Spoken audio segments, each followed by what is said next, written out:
Hello guys, welcome back to star पे stories and don't mind the colour in the background. मुझे बहुत time से तुम लोगों को एक लव स्टोरी सुनाई थी which is very unconventional and बहुत सारे लोगों के इस लव स्टोरी के पीछे काफी ज्यादा डिवाइडेड ओपिनियंस हैं, बट आई थिंक सो इस वीक के लिए ये वाली लव स्टोरी एकदम परफेक्ट है। So sit back, relax and enjoy.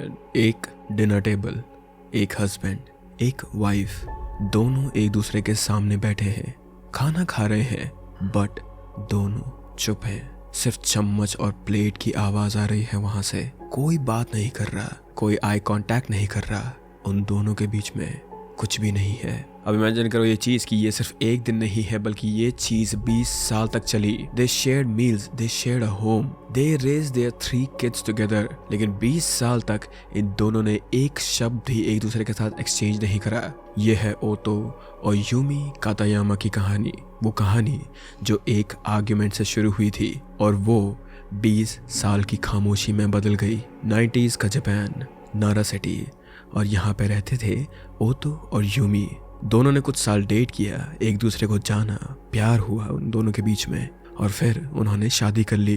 They were normal couple, they were a happy couple. शादी के कुछ साल बाद उनकी पहली बेटी हुई and this was a happy time for them. ओतो काम पे जाता, यूमी घर संभालती, और दोनों मिलकर अपनी बेटी को बड़ा कर रहे थे। सब कुछ बिल्कुल वैसा था जैसा उन्हें चाहिए था, जैसा एक असली परिवार होना चाहिए था। Until it wasn't। 1997 में उनकी दूसरी बेटी पैदा हुई, और जैसा नेचुरली होता ही है, यूमी का अटेंशन अब 2 बच्चों में डिवाइड हो गया था। वो दोनों बेटियों को संभालती, उनका ध्यान रखती, उनके लिए दिन रात मेहनत करती। लेकिन ओतो कुछ और ही नोटिस कर रहा था। वो देख रहा था कि जो अटेंशन पहले उसे मिलती थी उसकी बीवी के द्वारा, वो अब कहाँ जा रही है। वो फील कर रहा था कि उसकी जगह अब उसकी बीवी के लिए बदल गई है।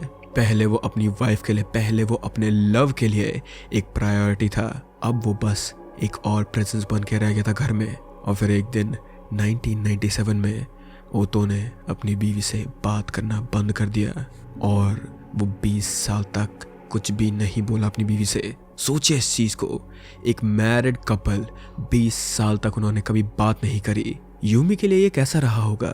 Can you even think about that thing? एक सुबह वो उठती है, उसका हस्बैंड नॉर्मल होता है, एंड द नेक्स्ट डे वो बिल्कुल चुप हो जाता है। कोई एक्सप्लेनेशन नहीं, कोई लड़ाई नहीं, बस खामोशी। ऐसा नहीं था कि उसने ट्राई नहीं किया अपने पति से बात करने का, उसने बहुत ट्राई करा। आज डिनर में क्या बनाऊं? How was your day? कभी कभी तो वो तो सर हिला देता, कभी कभी वो खांसने जैसी आवाज निकालता, लेकिन शब्द, वर्ड्स कभी नहीं बोलता था वो अपनी बीवी को। और ये सिर्फ अपनी बीवी यूमी के साथ ही था।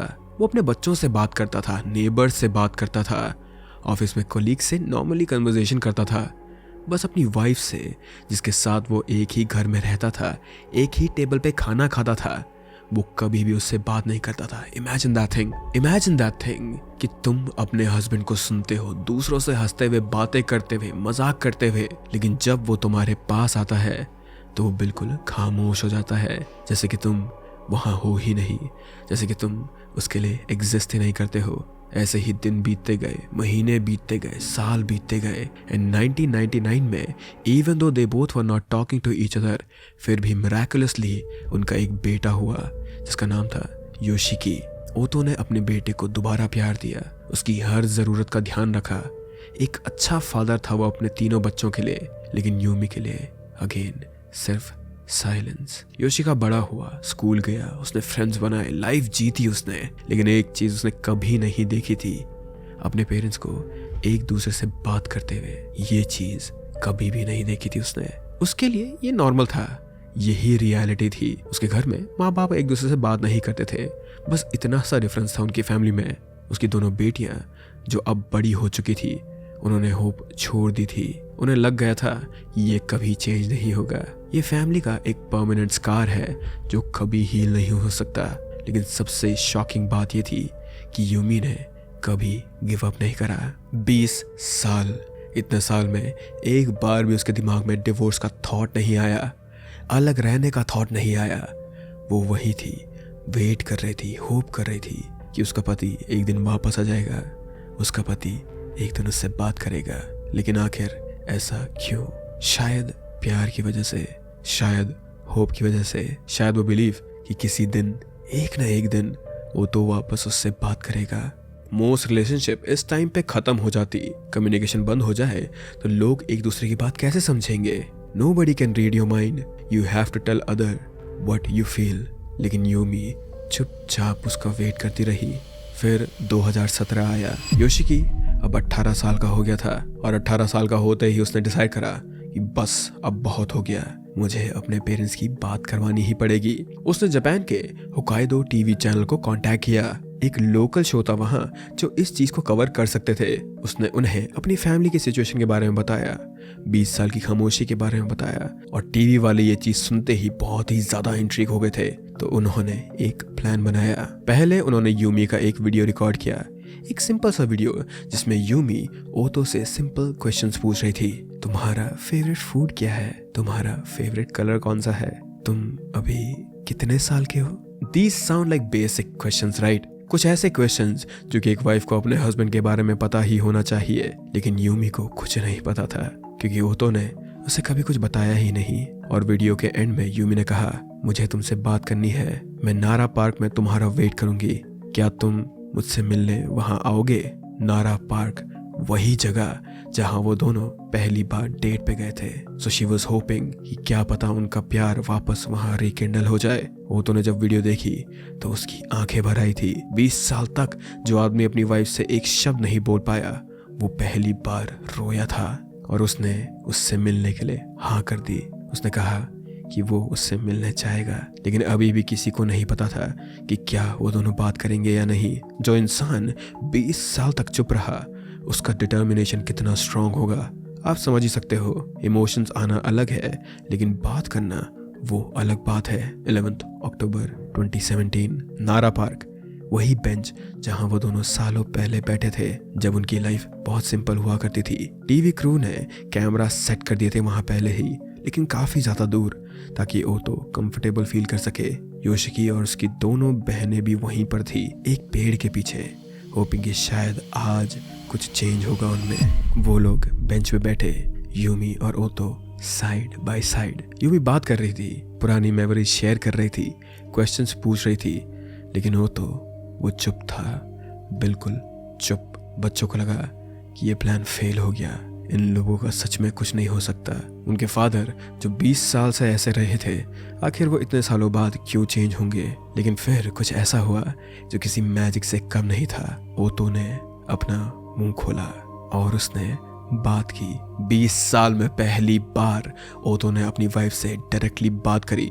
शुरू में वो हेजिटेंट था, वर्ड्स निकल नहीं रहे थे उसके मुंह से, लेकिन फिर उसने वो सब कह दिया जो वो 20 साल से दिल में दबा के रखे जा रहा था। मैं जेलस था, मुझे लगा कि तुम बच्चों से ज्यादा प्यार करती हो, मुझे लगा मैं तुम्हारे लिए मैटर नहीं करता हूँ, तो मैंने तुमसे बात करना बंद कर दिया। सिंपल वर्ड्स थे ये, लेकिन these are very powerful for them. 20 साल की खामोशी के पीछे का रीजन था jealousy, feeling neglected, feeling like he wasn't the priority anymore. और अब इतने सालों बाद उसे रिग्रेट हो रहा था, सच में रिग्रेट हो रहा था उसे। बेंच से उठते वक्त ओतो ने यूमी की तरफ देखा और कहा, मुझे इसके बाद भी तुमसे बात करनी है। I hope we can work together after this. Yoshiki जो उनका बेटा था, वो ये सब कुछ देखकर रो पड़ा, उसकी बहनें भी ये देखकर रो पड़ी। टीवी क्रू तक के लोगों की आंखों में आंसू आ गए थे, क्योंकि 20 साल बाद फाइनली दो प्यार करने वालों के बीच में बातें हुई थी। ये वीडियो इंटरनेट पे काफी ज्यादा वायरल हुई, लाखों लोगों ने इसे देखा। लोगों में मिक्स्ड रिएक्शन थे इस चीज को लेकर। कुछ लोग बोल रहे थे कि ओतो ने इतना हर्ट फील करने के बावजूद यूमी को चीट नहीं किया, वो लॉयल रहा। तो कुछ लोग रिस्पेक्ट कर रहे थे उसकी कमिटमेंट की, पर वहीं पर दूसरे लोग भी थे जो यूमी को सपोर्ट कर रहे थे। ऐसी रिलेशनशिप में रहना या तुम्हारा पार्टनर तुमसे बात ही ना करे, वो तुम्हें इमोशनली टॉर्चर करे, वो तुम्हें सफरिंग दे, बस वहां रहना आसान तो नहीं था। लेकिन एंड में सभी ने यह एग्री करा कि ये एक सिंपल स्टोरी नहीं थी, ये ब्लैक एंड व्हाइट नहीं था।